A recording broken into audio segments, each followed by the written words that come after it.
There was as much in this season in terms of just stuff this team had to go through and deal with. I've never had that with a group. I've never had a year that's had these many opportunities, for us, to kind of pack it in. If you would have told me 5 months ago that the Ohio State men's basketball team would win 20 games, be ranked in the top 15 at one point, and would win a game in both the Big Ten and NCAA tournaments, then I would have signed up for that in a heartbeat. This season was never expected to be more than a transitional year to get the Buckeyes from the remnants of the Thad Matta era to fully ingrained in the Chris Holtmann regime. But while hindsight can see the 2018-19 basketball season as a success in overachievement, it was rough to live through, apparently for players and coaches as well as fans. In our podcast conversation last week, 610 WTVN's Lori Schmidt talked about how even Chris Holtmann's young daughter could see that the season was impacting her dad. But, as the coach said in the article, neither he, nor his team, gave up on the season. It would have been very easy for this squad to pack it in when they lost 5 in a row to start the calendar year. It would have been very easy for this squad to give up when Caleb Wesson was suspended for the final 3 games of the regular season. It would have been very easy for this squad to pack it in when they lost by 35 to Purdue.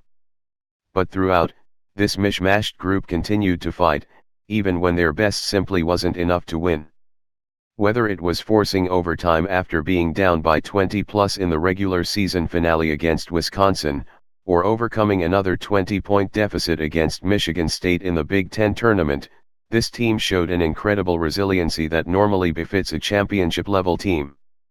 While their talent might not have lived up to their heart, what this season should show people, fans, Big Ten teams, coaches across the country, recruits, media, etc. is that Chris Holtmann is not a good coach, he is not a great coach, but an elite coach, who is building a program in Columbus that should very shortly rival any in the country.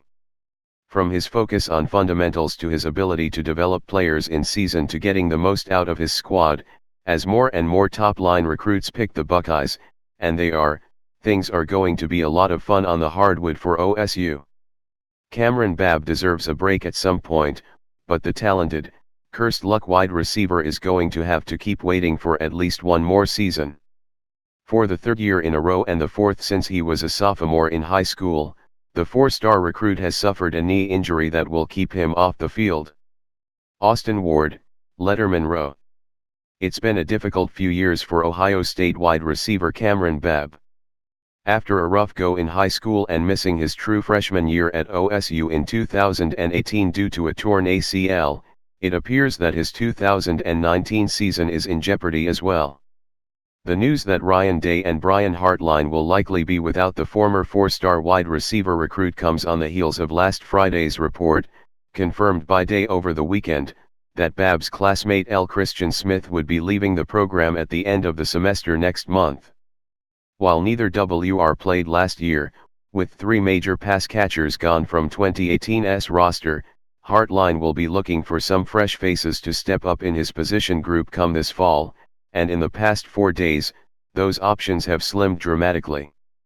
However, as Ward notes, neither receiver being unavailable will likely impact Ohio State's main rotation, at least not for now.